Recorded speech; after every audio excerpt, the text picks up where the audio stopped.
Bom, hoje eu irei falar um pouco sobre esse sistema, que é um simulador de algoritmos de escalonamento de processos na CPU.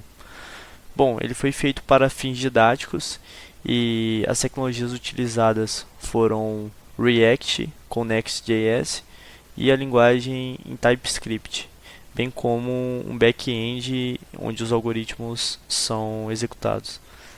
Então, basicamente aqui nós temos um primeiro container que ele contém aqui um input de dados. Desse input de dados nós podemos aqui criar nosso processo. Vou criar aqui um processo A com arrival time de 3 e brush time de 5. Vou também criar aqui um processo B com arrival time 1, brush time 10. Um C com arrival time, por exemplo, 7 e brush time 20. E um D com brush time 4, arrival time 4 e brush time 10. Aí, nesse segundo container aqui, nós listamos os processos criados. Nesse outro container, nós podemos escolher o algoritmo que vai ser executado. Bom, a gente vou escolher aqui primeiro esse primeiro algoritmo.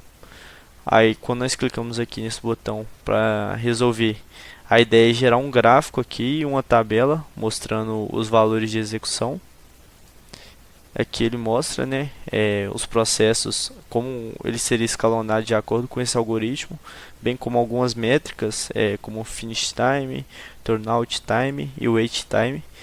E também ele mostra a média, né, dessas métricas aqui. Também nós temos aqui outros algoritmos como SJF. Aí aqui ele dá um valor bem semelhante. Temos também aqui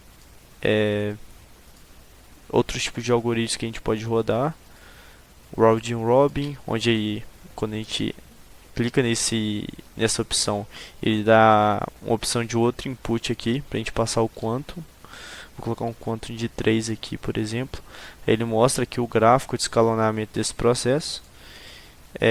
Temos aqui também com prioridade, né, não preditivo. Aí, como a gente tem 4 processos, a gente vai ter que dar um input de 4 strings aqui para ele fazer a prioridade. Eu vou colocar o segundo processo como prioridade, o primeiro, o terceiro e o quarto, por exemplo. Aí ele vai dar aqui o gráfico de execução.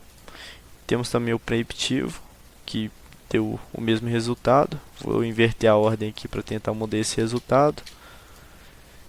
E é basicamente isso. Nós temos também algumas validações. A gente colocar, por exemplo, o round robin não passar um quantum, ele mostra que o input é inválido.